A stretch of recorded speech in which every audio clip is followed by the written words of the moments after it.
asumo que tendrá que ser arreglado, reformado, corregido para llegar a conseguir esos gracias, señor objetivos, que presidente, es salir de la crisis. colegas Habla, entre otras legisladores cosas, de que la ley y permitirá todo el pueblo sostener ecuatoriano el que nos empleo, ve a además través de los créditos con de las facilidades que líneas estarían virtuales incluidos y nos en escucha alguna también a parte través de de los esta medios. norma. Habla de que esta Quiero empezar emergencia que le por lo está que dijo viviendo todo nuestro el mundo colega al obliga a final. dejar Este no es fuera momento las de tiendas politiquería. políticas, que es la Y en hora efecto, el pueblo del debate ecuatoriano se ha serio con estremecido propuestas viendo que cómo, con lleven a recursos la de algunos aprobación de esta ley. ecuatorianos, Insisto, recursos también señaló que del aprobar la ley Estado, es un acto de está responsabilidad. realizando una especie de campaña permanente, una campaña adelantada que duele, que llega al corazón de los ecuatorianos. Y quiero también señalar, cuando trato este tema, el hecho del colega Castañer, que señala que allí hubo legisladores, asambleístas, cuando tratamos el tema del aporte para la promoción, la difusión, la publicidad de los procesos eleccionarios para los diferentes partidos y movimientos políticos, que estuvieron reclamando o que se estuvimos reclamando para que no nos quitaran los recursos a nuestros movimientos o a nuestros partidos, cuando el tratamiento que se hizo fue un tratamiento desde el punto de vista constitucional, porque no cumplir con lo estipulado ya en la ley orgánica de la democracia, está en el Código Orgánico de la Democracia, está señalado y precisamente ya en nuestra Constitución, en el artículo 115 y en el 217, y fue lo que se trató con toda claridad. Esto yo quiero dejarlo señalado, porque además es muy fácil hablar cuando se tiene un banco respaldando toda una serie de acciones donde incluso ya hay candidatos o precandidatos que con esos dineros están haciendo ya precampañas, están pagando espacios. Estas son las cosas que tienen que decirse con claridad. Por eso yo hablé ese día y señalé que cuando se habla de que se han hecho desprendimientos y que no se quiere ocupar los dineros del pueblo ecuatoriano, no son más que dobles discursos, no son más que los cantos bellos a la hipocresía, porque mientras que se hablan de desprendimiento, se trabaja para que esos bancos, para que la empresa privada que ha acumulado riqueza no haga el aporte que debe realizar en momentos como estos para que realmente salga una ley solidaria que defienda el bolsillo, la salud y la vida de los que realmente lo necesitan. Nosotros no podemos, por encima del dolor moral de nuestro pueblo, lesionar su economía. Por eso hemos propuesto temas puntuales. Nosotros proponemos que se le cobre a esos 500 mayores deudores del país. Ellos tienen deuda tributaria en firme por 1.516 millones de dólares y que el gobierno les cobre a esos deudores. Ahí hay el dinero, más allá de los 1.400 que se está pidiendo que se puedan recaudar con el proyecto enviado desde la presidencia del país. Pedir que se grave con una contribución del 2% a los recursos, al patrimonio, a los bienes que se tienen en paraísos fiscales, de gente que hizo aquí en nuestro país la riqueza, que no pagó impuestos al pueblo ecuatoriano y que los tiene allá, y que se esté en contra de eso. Eso sí es lesionar los intereses del pueblo ecuatoriano y de los que más necesitan. Lo dije también desde el comienzo. No estoy de acuerdo con esa tabla que llevó el señor Tatamuez en representación de un sector de trabajadores. Yo he recibido las llamadas, los pedidos de muchos trabajadores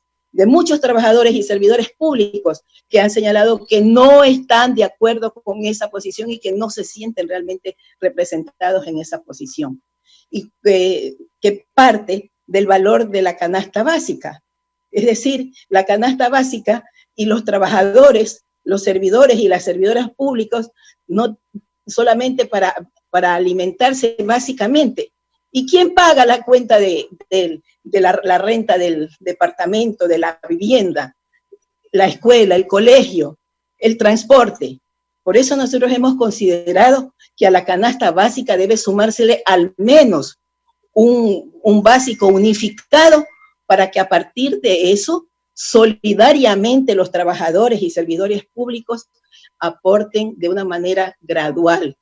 y que sean quienes más tienen, quienes aporten una mayor cantidad. Esa es la verdadera solidaridad, esa es la verdadera equidad. En vista de que no se han acogido una serie de propuestas nuestras que vienen desde la bancada de la Revolución Ciudadana, que también han sido enviados a través también de escritos y de proyectos, como el de la compañera Marcela Holguín, que propone que el IES se sensibilice como tiene que ser y que se reestructuren las deudas de quienes tienen créditos hipotecarios en esta institución. Entonces, lógicamente también nosotros consideramos que tiene que estar esto en esta ley y que tiene que discutirse ampliamente, que nosotros tenemos que ponerlo a consideración, y en vista de que este y otros temas importantes, otros aportes importantísimos que hemos dado, no solamente nosotros, sino también otros asambleístas, otras asambleístas, nosotros nos abstuvimos de aprobar este informe, que sí es verdad que hemos trabajado muchísimo, que en la comisión se ha trabajado con verdadero sacrificio, con verdadero denuedo, y que se han logrado cambios interesantes en ese proyecto que se envió, que en un 80% no servía y solo un 20% rescatable. Ese 20% lo hemos sostenido, y lógicamente que también se han mejorado muchísimos textos con los cuales hemos estado de acuerdo. ¿Cómo no vamos a estar de acuerdo con el hecho de que la banca privada, la banca pública reestructuren las deudas, den las facilidades, que se logren recursos para que se apoye a las pymes, a las MIPYMES, a los emprendedores, a la gente que vive del día a día, que los recursos que se recojan a través de esta ley sean llevados especialmente, sean para tratar la salud, la alimentación, y levantar a esos pequeños emprendimientos que son el alma, el movimiento de nuestra identidad, de nuestra patria. Estas cosas quería señalar, y hay algunos otros temas que tienen que seguir siendo discutidos y que nosotros aspiramos a que sean recogidos, y que los recogeremos también para continuar discutiendo luego de este debate en la asamblea, en el seno de la comisión, para presentar oportunamente el segundo informe, para el segundo y definitivo debate, aspirando a que aquellas medidas, aquellas propuestas que tienden a agravar a quienes realmente tienen la riqueza, como aún el Fondo Monetario Internacional lo señala ahora. El Fondo Monetario Internacional, ante esta realidad mundial, recomienda a los gobiernos del mundo que graven a la riqueza, que se impongan impuestos a la riqueza, para que el aporte de la nómina, es decir, de aquellos, de los trabajadores y de los servidores públicos, sea menor, se disminuya, y que se pueda ayudar también a través de estos aportes con transferencias en efectivo a los sectores más afectados por esta crisis, y en nuestra patria, más afectados por nuestra patria, que si bien es verdad que esta pandemia ha venido a crear una fuerte crisis como en el mundo, lo que ha hecho es agravar esa crisis económica por el pésimo manejo de este gobierno, de una economía que en lugar de ponerla al servicio del pueblo, lo ha puesto al servicio de organismos internacionales, que solo hasta ahora, ante esta pandemia, han tenido que revisar sus políticas, entregar, pagar 326 millones de dólares en plena crisis a tenedores privados de los bonos, realmente que es un crimen, y todavía estamos esperando esos recursos que no llegan. Por tanto, como aquí lo han señalado algunos colegas, es lógico y es necesario que el señor ministro de Finanzas, de Economía y Finanzas, oportunamente sea llamado a un juicio político, porque él tiene que responder, porque primero pagar en marzo, cuando decía que iban a llegar en abril, ya era tarde, ahora ya terminó abril y no llega nada. ¿Qué es lo que está pasando?